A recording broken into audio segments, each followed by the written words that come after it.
وقال ربكم ادعوني استجب لكم ان الذين يستكبرون عن عبادتي سيدخلون جهنم داخرين صدق اللہ العظیم۔ کل کے درس کے اندر دعا کے متعلق کچھ چیزیں عرض کی تھی، اور یہ ذکر کیا تھا کہ یہ جو عشرہ ہے یہ مغفرت کا عشرہ ہے۔ تو مغفرت کیسے ہوگی؟ جب مغفرت کے لیے ہم دعا کریں گے، مغفرت اللہ سے چاہیں گے تو پھر ہی مغفرت ہوگی۔ دعا کریں گے اور اس طرح کے اعمال جن کے ذریعے سے مغفرت ہوتی ہے، ایک تو دعا ہے اور دوسرے اس طرح کے اعمال جو مغفرت کا سبب بنتے ہیں۔ تو سب سے جو پہلی چیز ہے وہ ہے اللہ سے مانگنا۔ اللہ رب العزت قرآن حکیم کے اندر کئی مقامات پر یہ ارشاد فرماتے ہیں کہ ادعوا ربکم، اپنے رب سے مانگو، استجب لکم، میں تمہاری دعاؤں کو قبول کروں گا۔ اور ساتھ یہ بھی ارشاد فرمایا ان الذین یستکبرون عن عبادتی سیدخلون جہنم داخرین، جو لوگ میری دعا سے عبادت سے تکبر کرتے ہیں ان کا ٹھکانہ جہنم ہے۔ یعنی عبادت سے، اور یہاں علماء نے کہا کہ دعا بھی، کہ دعا کیوں اوپر ذکر ہوا دعا کا، تو اللہ رب العزت اس بات سے ناراض ہوتے ہیں کہ اس سے کوئی نہ مانگے۔ انسانوں کی فطرت اور خصلت یہ ہے اگر ان سے کوئی مانگے تو وہ ناراض ہوتے ہیں۔ بندے کو بھی شرمندگی ہوتی، مانگنے والے کو بھی، اور جس سے مانگا جا رہا ہے اس سے ڈر بھی ہوتا ہے کہ یہ ناراض ہو جائے۔ تو اللہ رب العزت نہ مانگنے سے ناراض ہوتے ہیں، اور بندے جو ہیں وہ مانگنے سے ناراض ہوتے ہیں کہ کسی سے اگر کچھ مانگ لیں تو وہ ناراضگی کا اظہار کرتے ہیں۔ اور ایک اللہ رب العزت نے قرآن کے شروع کے اندر یہ فرمایا وَمِمَّا رَزَقْنَاهُمْ يُنْفِقُونَ، ہمارے دیے ہوئے میں سے دو۔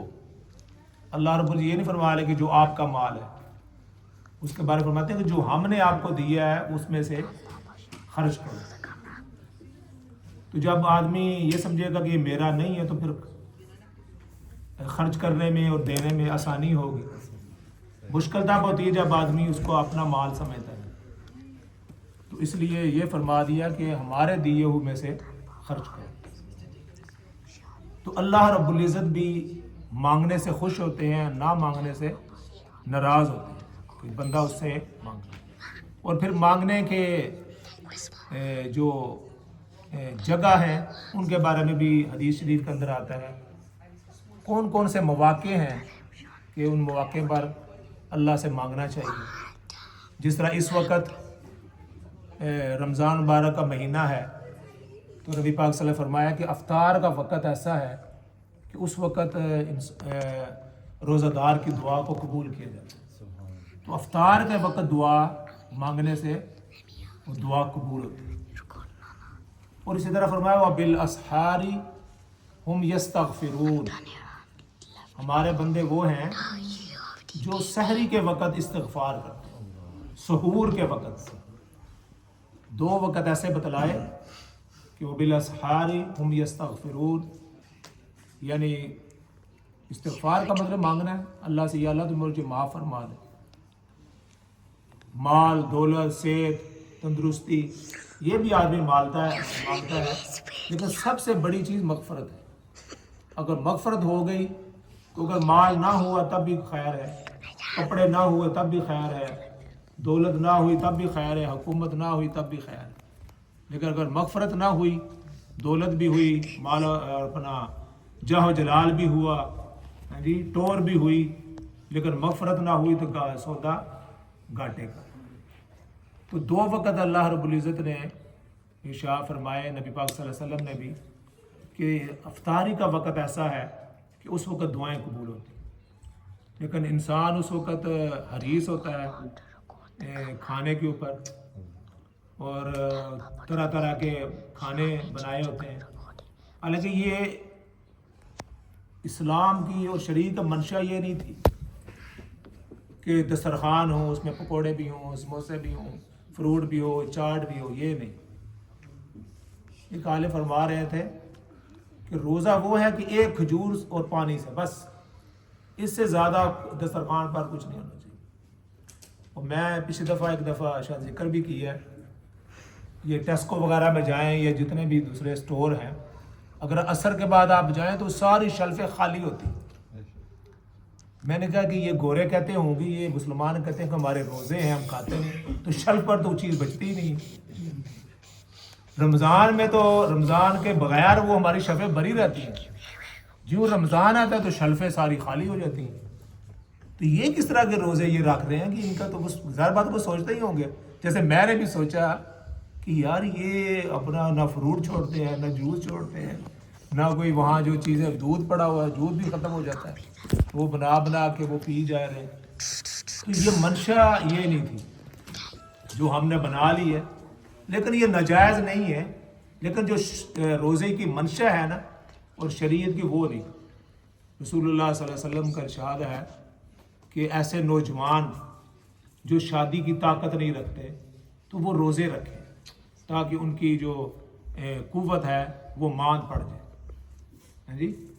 تو لیکن جو ہمارا طریقہ ہے وہ جو سارا سال ہم نہیں کھاتے، وہ ساری چیزیں اس مہینے کے اندر کھا رہے ہیں۔ تو بارے ہمیں یہ سوچنا بھی چاہیے کہ لوگ بھی سوچتے ہوں گے کہ یہ روزے مسلمان رکھتے ہیں لیکن چیز کوئی چھوڑتے نہیں، تو یہ منشا اسلام کی یہ نہیں تھی۔ روزہ وہی ہے جو جس کے اندر انسان کو کمزوری محسوس ہو اور اس کو نفس پر وہ زد پڑے، لیکن ایسے پتہ چلتا ہے جیسے ہم نے وہ ایک ٹائم چینج کر لیا کھانے کا، لیکن جو کھانے کی چیزیں ہیں ان کے وہ ہم نے وہ ڈھیر لگا دی ہیں ہر طرف۔ تو بہرحال یہ ذکر ہے کہ وہ ایسا وقت ہوتا ہے کہ جو دعا کی قبولیت کا وقت، اس وقت جو آدمی جو بھی دعا کرتا ہے اللہ رب العزت قبول فرماتے ہیں۔ اور دوسرا وقت جو ہے نا وہ سحری کا وقت ہے، وہ اللہ اور بندے کے درمیان ایک خاص وقت ہوتا ہے جی، جب اپنے محبوب سے لوگ ملتے ہیں نا تو ایک خاص وقت انہیں چنا ہوتا ہے، کہتے تو عرشہ کے تھلے کیا کہتے ہیں آ جا، ساری دنیا سو گئی جی، سب دنیا سو جاتی ہے نا، تو پھر جو عاشق اور مشوق ہوتے ہیں پھر ان کا ملنے کا وقت ہوتا ہے جب ساری دنیا اپنی آنکھیں بند کر لیتی ہے۔ تو اللہ رب العزت فرسان فرماتے ہیں کہ ایسے وقت میں، صبح کے وقت میں جب کوئی نہیں جاگ رہا ہو جی، یہ بندہ اٹھ کر اللہ رب العزت کے سامنے کھڑا ہو جائے، مناجات کرے، دعائیں کرے اور اللہ تعالیٰ کی عبادت کرے، یہ اللہ تعالیٰ کو پسند ہے۔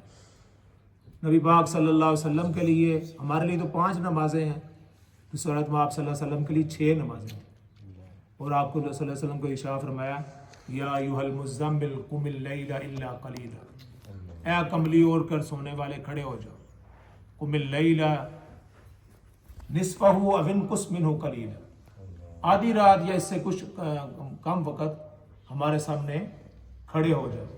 تو اللہ تعالیٰ کو یہ رات کا اٹھنا بہت ہی محبوب ہے، اور خاص طور پر جو صبح کا وقت ہے وہ عبادت کا وقت ہے۔ تو اس وقت جو آدمی دعائیں کرتا ہے تو اللہ تعالیٰ اس دعا کو بھی قبول فرماتا ہے۔ ایک 2 واقعات ہیں، مختصر میں آپ ذکر کرتا ہوں دعا کی قبولیت کا۔ حجاج بن یوسف ایک بڑا ظالم اور جابر حکمران گزرا ہے، لیکن اس کا ایک نیکی اس کی یہ ہے کہ جو قرآن پر اعراب لکھے ہوئے نا، زبر زیر پیش، یہ اس نے لگوائے۔ پہلے جو عربی رسم الخط تھا ان کے اوپر زبر زیر نہیں ہوتی تھی، وہ عربوں کی اس کی ضرورت بھی نہیں ہے کہ وہ ان کو ان کے قواعد پتہ ہوتے ہیں اور اس کے مطابق پڑھتے ہیں۔ جیسے کہ مثال آپ کو دیتا ہوں، بسم اللہ ہی، تو یہ بسم اللہ ہا یا ہو نہیں ہوگا، زبر ہو یا زیر پیش نہ ہو، کیونکہ اس کے جو پیچھے با ہے با کو کہتے ہیں حرف جار. جار کہتے ہیں جو اگلے لفظ کو زیر دیتی ہے. جار جو اگلے لفظ کو، یہ دھیان سے سنو، اگلے لفظ کو کیا کرتی ہے؟ زیر دیتی ہے. تو بسم اللہ ہی ہوگا، بسم اللہ ہا یا بسم اللہ ہو کبھی نہیں ہوگا، کیونکہ یہ لفظ اس کے پیچھے بے آ گئی ہے اور بے کا کام ہے زیر دینا. اسی طرح انا، انا کا انا، لیتا، لاکنہ، لعل، یہ الفاظ ہیں جو اگلے لفظ کو زبر دیتے ہیں.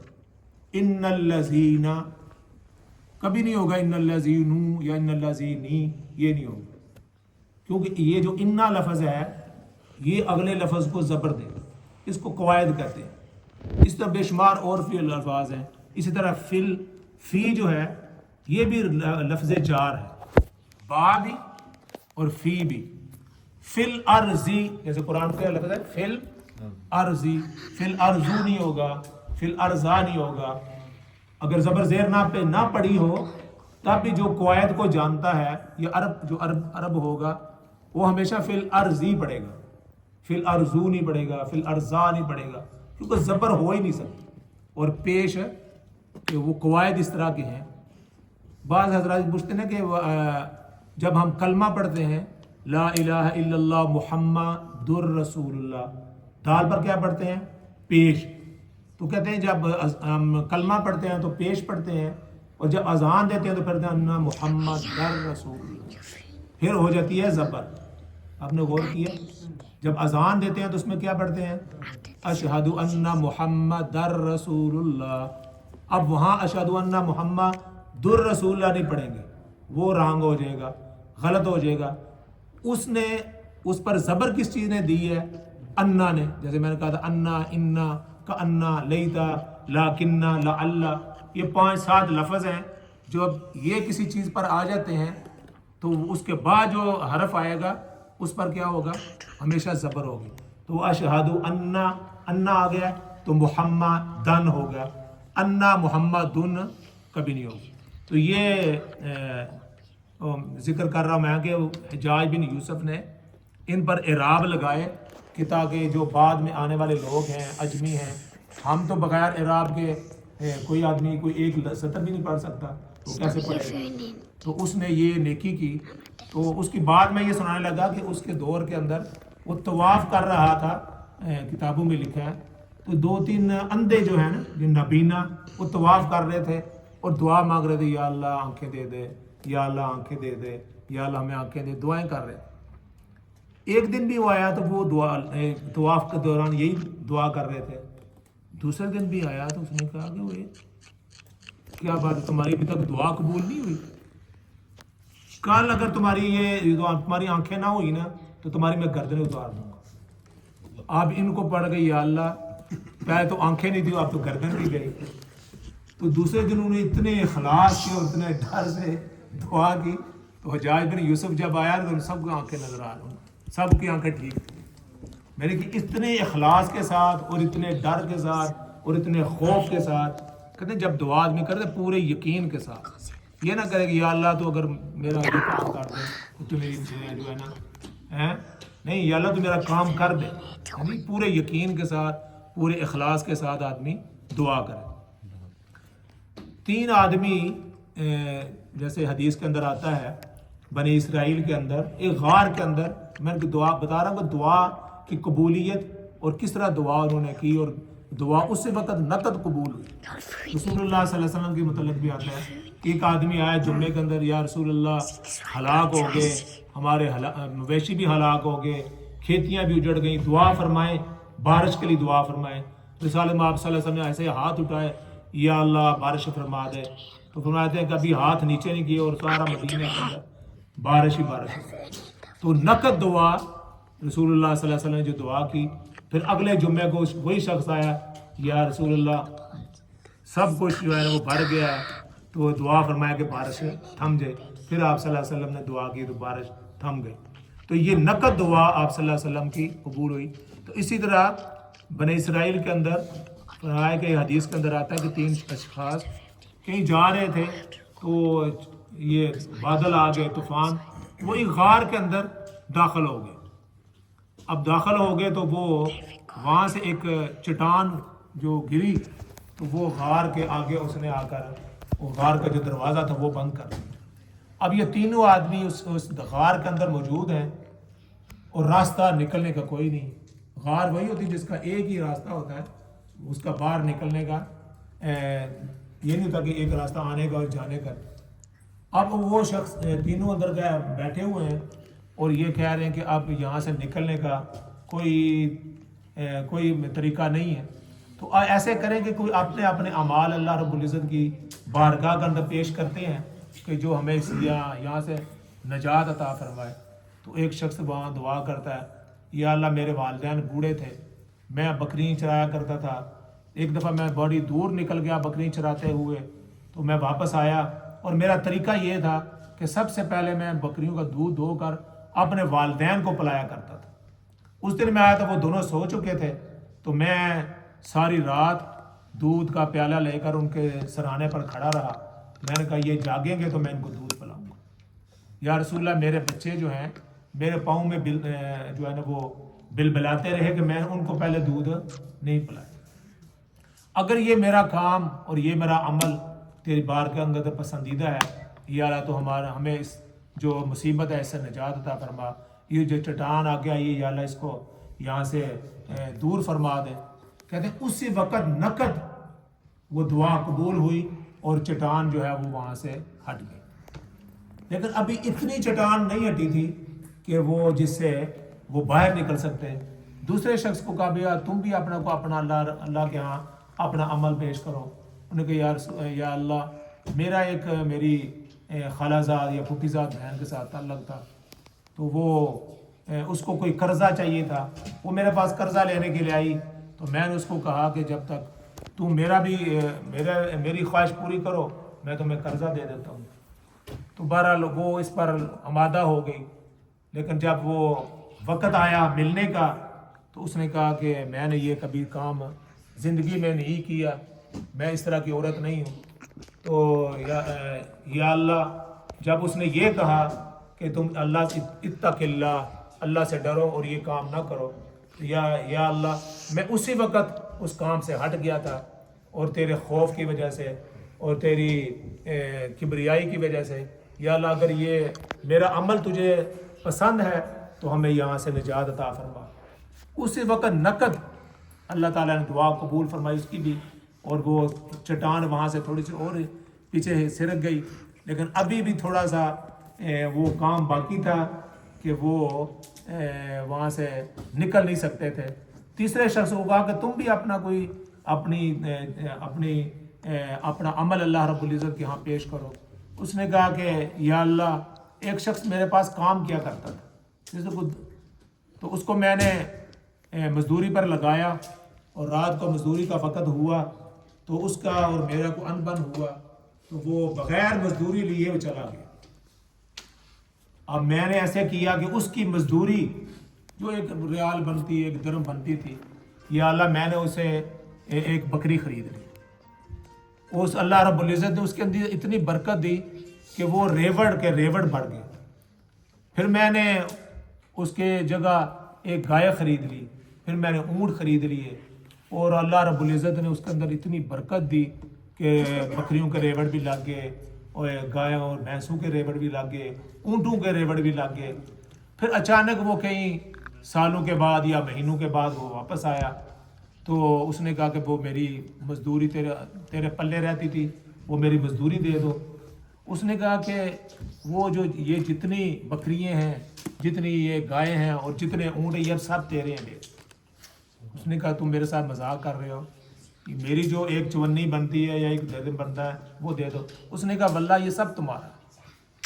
اس شخص کی بھی دیانتداری اور اس کی خیرخواہی دیکھیں کہ اس کے نام پر اس نے چیزیں خریدی، اور اللہ رب العزت نے بھی اس کے اندر برکت ڈالی۔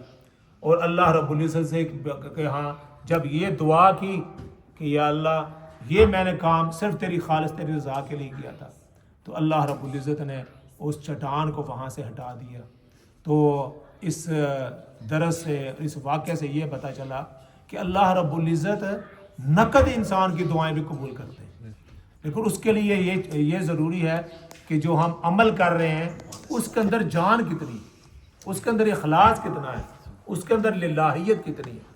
ہمارے عمل کے اندر اگر للہیت ہوگی، اخلاص ہوگا، تو اللہ رب العزت آج بھی ہماری دعاؤں کو اسی طرح قبول کر سکتے ہیں جس طرح ان اشخاص کی دعاؤں کو قبول کیا۔ تو اس رمضان مبارک کا مہینہ اور یہ خاص طور پر یہ مغفرت کا عشرہ، اس میں اللہ رب العزت سے ہمیں مغفرت چاہنی ہے، اور مغفرت چاہنے کے لیے دعا کرنی ہے۔ جب تک دعا نہیں کریں گے تو مغفرت کیسے ہوگی؟ اور دعا کے جو مواقع ہیں، ایک افطار کا وقت ہے، اور نبی صلی اللہ علیہ وسلم نے یہ بھی اشارہ فرمایا کہ جو فرض نمازوں کے بعد یہ بھی ایسا موقع ہے کہ آپ اس وقت دعا کریں گے، اللہ رب العزت آپ کی دعا کو قبول فرمائیں گے۔ اور بالاسحار ہم یستغفرون، اور سحری کا وقت ایسا ہے جب آدمی اٹھتا ہے تہجد کے لیے، اس وقت بھی آدمی دعا کرے گا تو اللہ رب العزت اس کی دعا کو قبول فرمائیں گے۔ اور دعا کے لیے یہ ضروری ہے کہ پورے اخلاص کے ساتھ، للہیت کے ساتھ اور پورے یقین کے ساتھ آدمی دعا کرے تو اللہ رب العزت دعا کو قبول فرماتے ہیں۔ اللہ تعالیٰ مجھے بھی اور آپ کو اس کو توفیق عطا فرمائے اور ہماری دعاؤں کو قبول فرمائے۔ اللہم صلی اللہ علیہ وسلم۔